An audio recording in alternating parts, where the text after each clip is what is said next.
Yes, I put together a mood board for my dining table. No project is too small or too big for a mood board. I use this as my North Star to guide me on achieving the look and the feel that I envision for the space.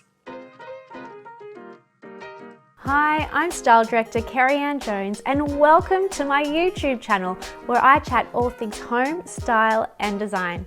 Each week on my series, Styling Spaces, I'll share with you my expert advice and you'll learn styling tips and tricks and I'll give you the lowdown on what's hot on interiors.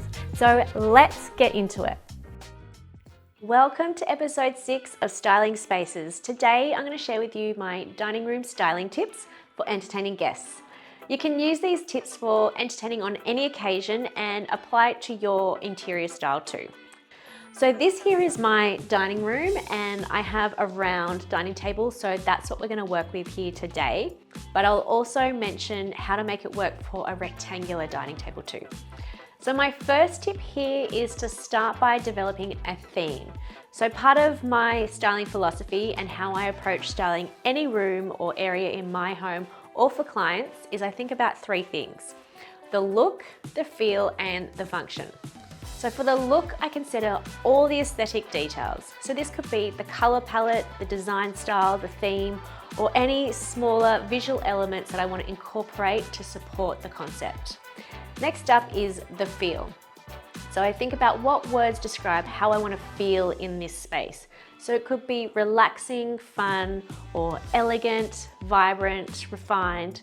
So think about what words describe the look and the feel. And next up is the function. So while aesthetics are important, so is the function. So you want to make sure that your dining room is practical and comfortable.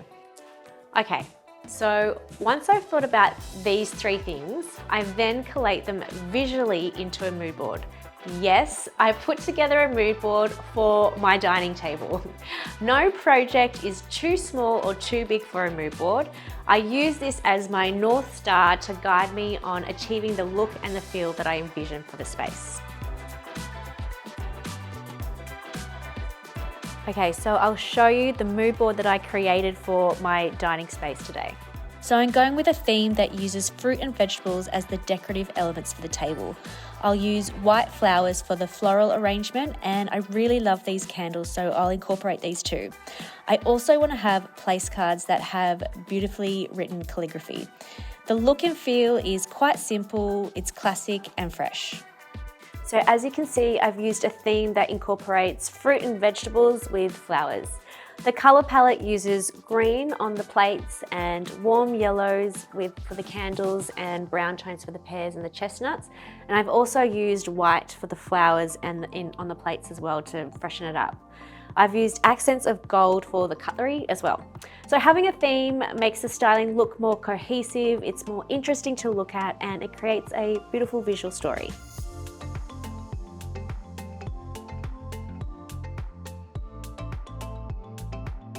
My next tip is to use flowers and greenery. I've said it before, but flowers are really one of my favorite elements when it comes to styling any space. They help tie the theme together. Here I've styled the flowers with a tall centerpiece arrangement. This is a trick that us stylists do to create some drama, and flowers never disappoint. They always just look so beautiful to look at. But realistically, if you have guests at your dining table, this oversized arrangement is not practical because your guests won't be able to see over the table and look at one another. So while it looks beautiful, it's just going to be frustrating for your guests. However, this type of arrangement could work if you're just serving food on this table or for day-to-day styling. So I really don't want to pull out this beautiful arrangement because I love it so much, but I'm going to show you another floral option where the styling of the flowers is just below eye level so everyone can see each other at the table.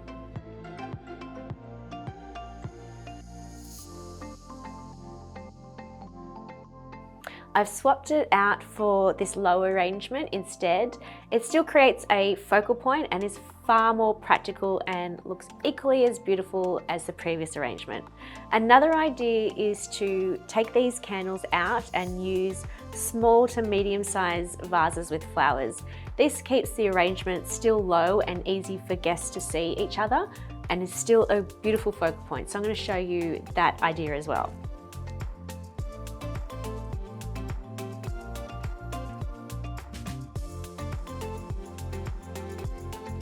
Which leads me to my next tip, have a focal point. Having a focal point draws your eye into a space and makes it feel intentional.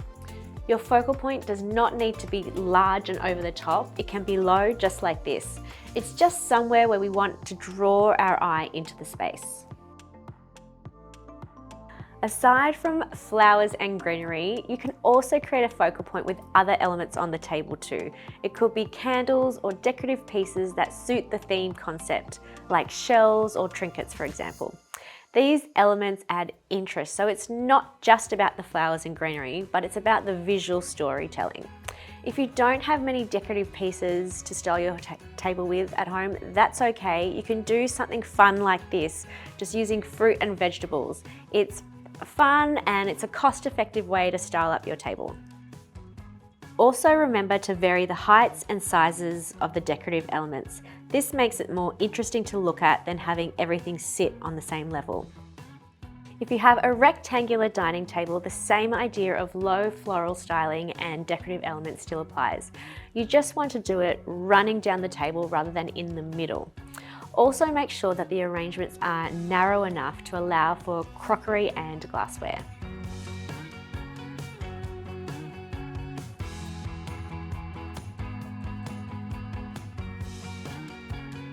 Tip number 4 is all in the details. I think the finer details can make such a difference. It can be something like having name cards written with beautiful calligraphy like these. It makes your guests feel special and thought of. I had these written by a brilliant calligrapher, Sam Paulito, but if you have terrible handwriting like me, I'm left-handed, so I smudge everything when I write.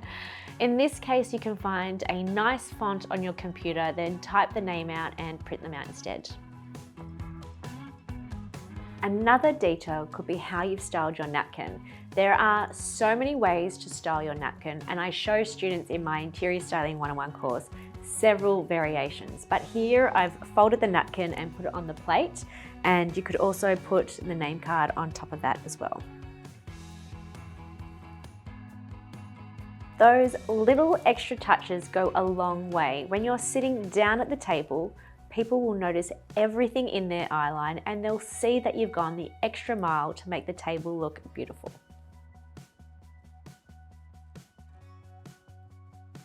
Tip number 5 is check over the table and make sure everything looks exactly how you envisioned it and nothing is out of place. Make sure all the chairs are straight and sitting directly opposite each other.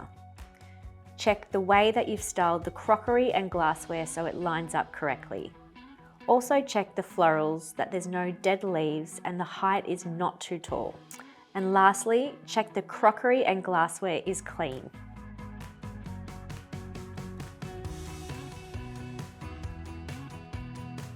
It's easy to miss little things, but by taking a few minutes to go over all the details, you'll feel more confident that you've created a beautiful space and experience for your guests. I just love table styling. I could do it all day. I actually have video lessons and cheat sheets in my online Interior Styling 101 course. I go into much more detail about how to set the table and different ways you can style your napkin and so much more. There's a link to the course in the show notes where you can read more about it and enroll. So let's recap over these tips. Tip number 1 is to create a theme. Think about the look, feel, and function of your space. Tip number 2 is to use florals and styling props to tie in with the theme. Tip number 3 is to have a focal point. And number 4 is the little details make all the difference. And tip number 5 is to check over your table. I hope you've enjoyed these tips today. I would be so grateful if you could like this episode and subscribe if you'd like to see more. I have a free styling guide download. Just check the show notes below for the link to sign up. And as I mentioned earlier, I also have an online interior styling course where I show you how to style each room in your home in much more detail. I also help you to discover your personal interior style and feel confident styling each room in your home. You can check the show notes to enroll. Thank you so much for joining me, and I will see you for the next episode of Styling Spaces.